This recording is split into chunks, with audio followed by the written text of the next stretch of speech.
بسم اللہ الرحمن الرحیم۔ کسی صاحب نے سوال پوچھا ہے کہ ہم نے سنا ہے کہ جو شخص رمضان میں انتقال کر جائے تو وہ نصیب والی موت مرتا ہے اور وہ گویا بخشا ہوا ہوتا ہے،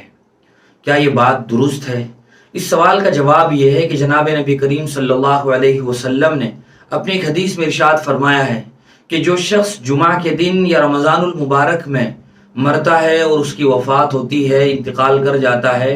تو ایسا آدمی قبر کی آزمائش سے محفوظ رہتا ہے۔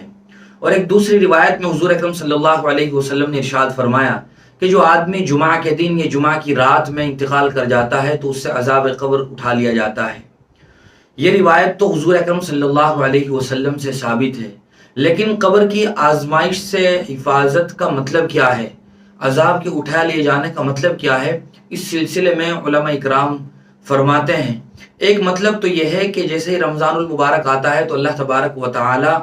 رمضان میں ان لوگوں سے قبر کا عذاب ہٹا لیتے ہیں اگر انہیں قبر کا عذاب ہو رہا ہوتا ہے۔ اسی طرح جمعہ کے دن کا مسئلہ ہے کہ جمعہ کے دن کے لیے اللہ تبارک و تعالی عذاب قبر سے ان کی حفاظت فرماتے ہیں۔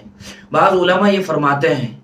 اور یہی جواب زیادہ اچھا اور درست معلوم ہوتا ہے، اور اللہ کی ذات سے امید بھی یہی رکھنی چاہیے کہ جو آدمی رمضان میں کسی دن انتقال کر جائے، یہ جمعہ کے دن یا جمعہ کی رات میں اس کا انتقال ہو جائے، تو اللہ تبارک و تعالیٰ کی ذات سے ہی امید رکھنی چاہیے کہ قیامت تک کے لیے اسے عذاب قبر نہیں ہوتا ہے۔